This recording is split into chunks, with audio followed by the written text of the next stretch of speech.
आगरा के बाफतियाबाद विधानसभा क्षेत्र की सीमा पर बसे बीहड़ के गांव सुखलालपुरा से एक बड़ी खबर सामने आ रही है, जहां ग्रामीण अपनी मूलभूत सुविधाओं की मांग को लेकर धरने पर बैठे हुए हैं। ग्रामीणों का कहना है कि गांव तक पहुंचने के लिए आज भी उन्हें कच्चे रास्तों और उडगन नदी के पानी से होकर गुजरना पड़ता है। बरसात के मौसम में हालात और ज्यादा खराब हो जाते हैं, जिससे गाँव का संपर्क कई बार पूरी तरह प्रभावित हो जाता है। बताया जा रहा है कि गाँव के लोग पिछले 3 दिनों से लगातार धरना प्रदर्शन कर रहे हैं। इस धरने में सिर्फ पुरुष ही नहीं बल्कि महिलाएं, बच्चे और बुजुर्ग भी बड़ी संख्या में शामिल है। ग्रामीणों का कहना है कि अब वह केवल आश्वासन नहीं बल्कि अपनी समस्याओं का स्थायी समाधान चाहते हैं। धरने पर बैठे लोगों की मुख्य मांग गांव तक पक्का रास्ता, उडगन नदी पर स्थायी पुल और रेलवे लाइन पर अंडरपास निर्माण की मांग है। ग्रामीणों का कहना है कि आजादी के इतने वर्षों बाद भी उनके गांव की तस्वीर नहीं बदली और विकास आज भी गांव तक नहीं पहुंच पाया है। ग्रामीणों ने चेतावनी दी है कि जब तक उनकी मांगों को लेकर ठोस आश्वासन नहीं दिया जाता तब तक उनका धरना जारी रहेगा। उनका कहना है कि मूलभूत सुविधाओं की कमी का सीधा असर बच्चों की पढ़ाई और गाँव के विकास पर पड़ रहा है। अब देखना होगा कि प्रशासन ग्रामीण की इस मांग पर क्या कदम उठाता है और धरना कब तक जारी रहता है। ये धरना हमारे पूरे ग्राम पंचायत नोटा के सुखलालपुरा के ग्रामवासियों का धरना है। पूरे बुजुर्ग, महिलाएं, बच्चे सब मिलके बिना कुछ खाए पिए धरना दे रहे हैं। हमारी मांग है, एक उटंगन नदी पे पुलिया बनाने की मांग है, जिस पे आए दिन बड़ी से बड़ी गंभीर समस्याएं होती रहती हैं। 1-2 बार इसमें बड़ी गमी भी हो चुकी हैं पानी में डूबने से। और एक जैसे रास्ता है लगभग फतेहाबाद रोड से 1 किलोमीटर पड़ता है। सरकार से हमारी यही मांग है, इस रास्ता को पक्का करा दिया जाए और एक उटंगन नदी पर पुलिया बना दी जाए। इसी में लगभग एक पुलिया हमारे बीच में आप आए होंगे तो रास्ते में एक रेलवे लाइन मिली होगी, उसमें एक पुलिया बनी है छोटी सी। वो पुलिया सिर्फ रेलवे विभाग ने पानी निकालने के निकास के लिए बनाई है, ना कि लोगों के लिए। लोगों के लिए तो कोई पुलिया बनी ही नहीं है। अब जब पानी बारिश का महीना होता है तो उस पुलिया के अंदर पानी का भराव बहुत ज़्यादा हो जाता है, तो लोगों को रेलवे लाइन क्रॉस करके आना पड़ता है। उसमें भी लगभग 6 से 7 लोग पहले कभी और 1-2 साल पहले उसमें घटना हो चुकी है।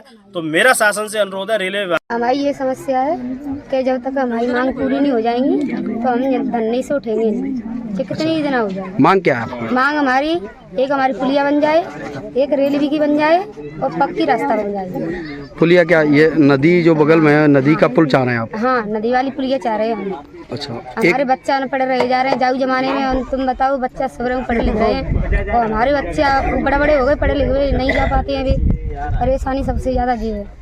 अच्छा, ठीक है। फंड क्या नाम है आपका?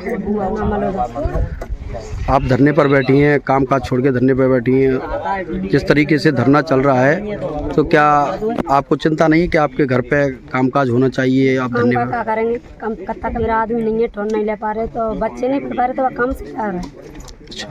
तो क्या समस्या अभी तक कैसे चल रहा था? जैसे अभी तक पुलिया नहीं थी तो कहाँ से होकर गुजर रहे थे?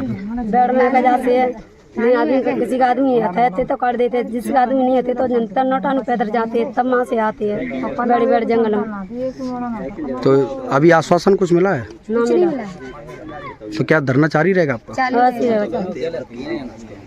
जब तक तुम्हारा? महोदय, मेरा नाम अवधेश है।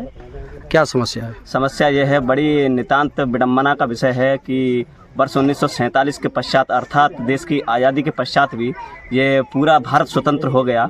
देश में बहुत उन्नति की, परंतु ये ग्राम विकास नहीं कर पाया, उन्नति नहीं कर पाई। बड़ी समस्याओं का सामना करना पड़ता है।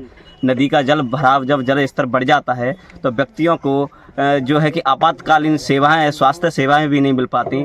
बच्चे शैक्षणिक स्तर शून्य है बच्चों का, और हमको शैक्षणिक स्तर के साथ साथ जब जो है कि वर्षा ऋतु आती है तो नदी का जल स्तर बढ़ जाता है और व्यक्तियों को बेरोजगारी की समस्याएं उत्पन्न हो जाती हैं, आर्थिक निर्धनता का सामना करना पड़ता है महोदय। और बारिश के समय पर रास्ता इतना चिस्त विस्त हो जाता है कि निकलने की समस्याओं का सामना करना पड़ता है। क्या अभी धरना चल रहा है आपका? हाँ जी महोदय, हमारा जो है कि इस मांग के तहत हमारा धरना प्रदर्शन जारी है और यह मांग हमारी तब तक जारी रहेगी, धरना तब तक जारी रहेगा जब तक हमारी मांग जो है कि पूरी नहीं की जा सकती, और हम नितांत यहीं पर इकट्ठे रहेंगे। ये हमारी शासन से मांग है।